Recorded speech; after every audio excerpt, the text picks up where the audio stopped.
Write down the laboratory method for the identification of micro organisms. यानी कि laboratory method में micro organisms को हम कैसे आइडेंटिफाई करेंगे।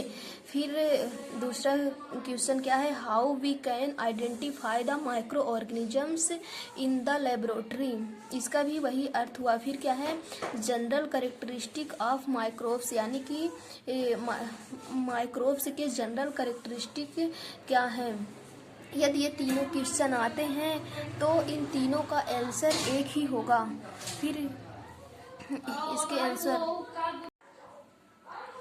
For the identification of bacteria following procedure are used. यानी कि हम देखेंगे कि आइडेंटिफिकेशन मतलब बैक्टीरिया के आइडेंटिफिकेशन करने की कौन कौन से प्रोसीजर हम यूज में ले रहे हैं। तो पहला क्या है, माइक्रोस्कोपिक एग्जामिनेशन, यानी कि माइक्रोस्कोपिक एग्जामिनेशन करेंगे पहला पॉइंट।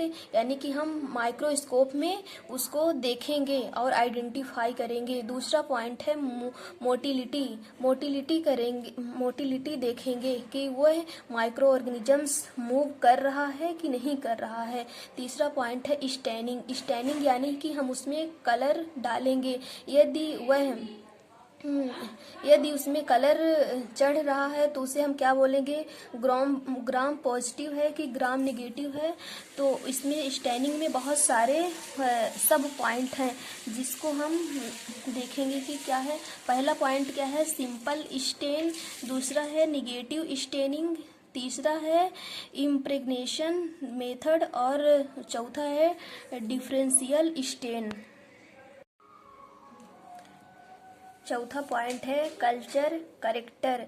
उस माइक्रो ऑर्गेनिजम्स के कल्चर करेक्टर क्या क्या हैं। फिर क्या है, बायोकेमिकल रिएक्शन। अब बायोकेमिकल रिएक्शन में बहुत सारे उसके अंदर सब पॉइंट आते हैं, जिसमें पहला क्या है, शुगर फर्मेंटेशन, इंडोल प्रोडक्शन। तीसरा पॉइंट क्या है, मेथिल रेड टेस्ट है।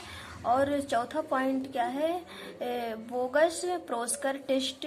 और पांचवा पॉइंट है सिट्रेट यूटिलाइजेशन।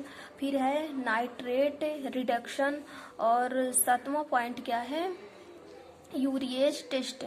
और आठवां है हाइड्रोजन सल्फाइड प्रोडक्शन। और नौवां पॉइंट है कैटालेज प्रोडक्शन। और 10वां पॉइंट है ऑक्सीडेज रिएक्शन। माइक्रो ऑर्गेनिजम्स के आइडेंटिफिकेशन का 6वां पॉइंट है बैक्टीरियोफेज